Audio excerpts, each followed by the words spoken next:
You ask Tiger to solve. This deals with linear equations with one unknown. The final result is y equals 7/2. Let's solve it step by step.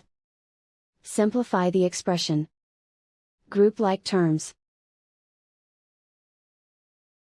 Simplify the arithmetic.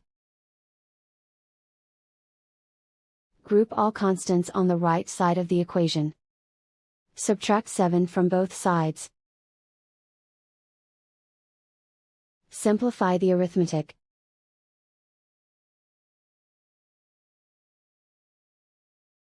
Isolate the y. Divide both sides by -2. Cancel out the negatives.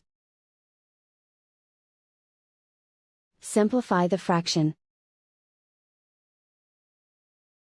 Cancel out the negatives. And so the final result is y equals 7/2.